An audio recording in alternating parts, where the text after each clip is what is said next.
जब हम और आप आजादी का अमृत महोत्सव मना रहे हैं, 75वीं वर्षगांठ है, एक खबर गुजरात से आई है जहां पर 147 बच्चों के माता पिता ने उन्हें सरकारी स्कूल में मिड डे मील खाना खाने से इसलिए मना कर रखा है क्योंकि खाना बनाने वाली महिला दलित है। और ये आज से नहीं, 16 जून से लगातार वो बॉयकॉट कर रहे हैं। यहां तक कि उनके पेरेंट्स को बुलाया गया, समझाया गया, फिर भी उन्होंने कहा कि नहीं, जब तक वो दलित महिला खाना बनाएगी, ओबीसी समाज के जो वो 147 लोग हैं, कहा कि हम नहीं खाने देंगे अपने बच्चों को। और मुझे लगता है कि ये राष्ट्रीय शर्म की बात भी, और हमें आपको इस पर चर्चा करनी चाहिए कि आज भी, और ये ओबीसी समाज या किसी के स्टेट की बात नहीं है, अगर इसकी पड़ताल हम करेंगे तो हमें आमतौर पर हर गांवों में या हर प्रदेश में ऐसी खबरें मिलेंगी। तो मुझे लगता है कि 75 साल बाद जब हम कहते हैं कि पहली आदिवासी महिला हमने राष्ट्रपति बना दी, देखिए इससे पहले दलित राष्ट्रपति थे, तो दलित राष्ट्रपति, दलित आदिवासी राष्ट्रपति से ज्यादा ये जो यहाँ कचरा भरा है इसको साफ करने की जरूरत है। मुझे लगता है कि इस पर आपको अपनी दायर जरूर रखनी चाहिए। कमाल, मतलब थैंक यू, धन्यवाद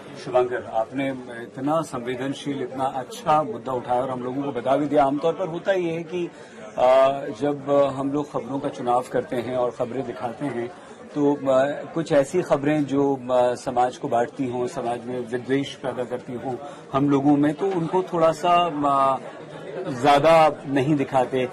जैसे मुझे याद है, आप लोगों को भी, आप भी सब उस समय न्यूज पढ़ रहे थे, पत्रकारिता कर रहे थे, जब बाबरी मस्जिद का निर्णय आने वाला था तो देश भर में बड़ा तनाव था। सारे न्यूज चैनल्स, अखबारों ने यह तय किया था कि हम एक भी खबर दंगे, फसाद, प्रोटेस्ट की नहीं दिखाएंगे जब तक निर्णय नहीं आ जाता है। और निर्णय आने के बाद भी हम अगर कहीं मान लीजिए दो समुदाय आगे आमने सामने भी होते हैं तो नहीं दिखाएंगे। और किसी ने नहीं दिखाया था, हालांकि अच्छी बात भी रही थी कि कहीं एक पत्थर भी नहीं चला था। तो यही जो आपने, एक बार फिर से थैंक यू कि आपने इतनी संवेदनशील, इतनी अच्छी खबर, अच्छी इन द सेंस कि हमें जगाने वाली, हमें सोचने पर मजबूर करने वाली, हमें शर्मिंदा करने वाली, ये बेहद शर्मनाक है, ये बेहद, अर्पिता जी, मल्लिका जी, शुभांकर, दुखदायी है। हम अपने लोगों के साथ ऐसा कैसे कर सकते हैं? हम हमारी तो अवधारणा, भारतीय सभ्यता संस्कृति, हम तो वसुधैव कुटुंबकम की बात करते हैं। हम तो पूरे विश्व को, पूरे ब्रह्मांड को अपना मानते हैं और ब्रह्मांड के, विश्व के हर व्यक्ति को अपना मानते हैं, उससे भोजन करवाने की बात करते हैं, उसे अपनाने की बात करते हैं। और वहां पर अपने ही देश में, और सिर्फ नई पीढ़ी के मन में, सरकारी स्कूल मतलब 5वीं तक के बच्चों के मन में हम डाल रहे हैं ये बात कि आप भी भविष्य में इसको और फैलाइए। ये गंदगी राय दोनों इस पर।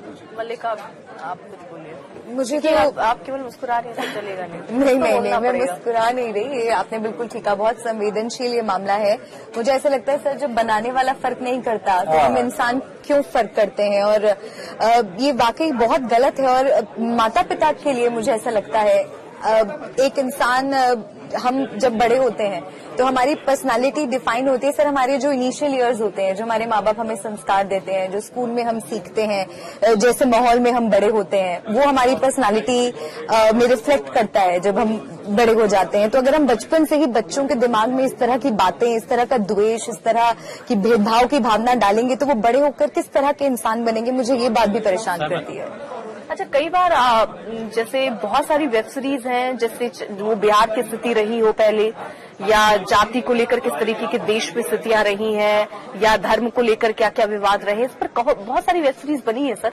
उनको जब मैं देखती हूँ तो मुझे लगता है ठीक है, शायद हम सब अब उस मानसिकता से ऊपर उठ चुके हैं या हम बदल रहे हैं। लेकिन जब ऐसी खबरें सुनती हूँ तो मुझे लगता है कि वो सही दिखा देते हैं कई बार, क्योंकि बहुत सारी जगहों पर जो रूरल एरियाज है वहां पर अभी भी कुछ स्थिति ऐसी होगी, लोग उसी ढंग से सोच रहे हैं। आप जितने भी आगे बढ़ जाइए, आप पढ़ाई कर लीजिए, आप बड़े हो जाइए, विकसित देश में आप रहिए, लेकिन वो चीज, सोच में परिवर्तन नहीं है सर। इसके लिए आप किसको जिम्मेदार ठहराएंगे?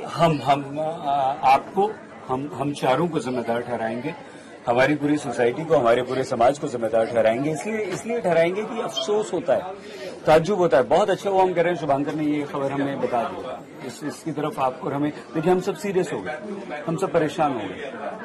अफसोस होता है कि आज के जमाने में कोई दलित घोड़ी पर बैठकर नहीं निकल सकता किसी ऊंची जाति वाले मोहल्ले या उसकी सड़क से। पुलिस प्रोटेक्शन में उसे गोली मार दी जाती है।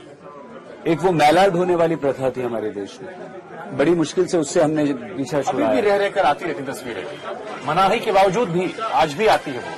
लेकिन इस खबर ने सर मुझे इसलिए ज्यादा परेशान किया क्योंकि मैं ये मानता हूं कि हमारे पुरखों ने इस प्रथा को बहुत चलाया और उन्होंने गलत किया। ये मैं इसको कहने में, गांवों से जब मैं आता हूं तो उनके बर्तन अलग करना हो, छुआछूत की बात हो, हम खाना खाने के बाद वो बैठेंगे, अगर भंडारों की बात करें, ऐसा मैंने बहुत देखा, जाना, समझा है।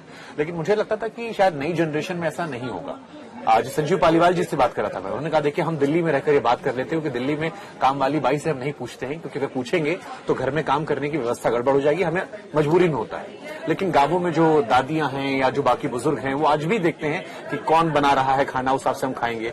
तो वहां की सोच एक बार को मैं फिर भी मान सकता हूं उन्हें मिला था, बट जब एज अ पेरेंट्स हम स्कूल भेज रहे ताकि उनका दिमाग खुले और विकसित हो, और कक्षा 5 तक के बच्चों को मन में हम ये डाल रहे हैं। 153 बच्चे कुल वहां टोटल थे, उनमें से 147 बना कर 16 तारीख से, 16 जून से बात कर रहा हूं मैं, जुलाई पूरा बीत गया, आज हम अगस्त में बैठे हैं। अगर 1.5-2 महीने तक, तो उस सोचे उस जो खाना बनाने वाली महिला है उसके मन में क्या चल रहा होगा, उसके समाज के मन में क्या चल रहा होगा, और क्या वो इस चीज के लिए कभी क्षमा कर पाएंगे, उनसे समाज के लोग क्षमा कर पाएंगे, और फिर अगर वो आपसे नफरत करेंगे तो उसके लिए जिम्मेदार कौन है। तो मुझे लगा कि इस पर शायद एक खुलकर बात होनी चाहिए, ताकि जो बाकी लोग हैं या जो बीच के लोग हैं वो इसका विरोध कर सके, शायद वही से इसका समाधान हो।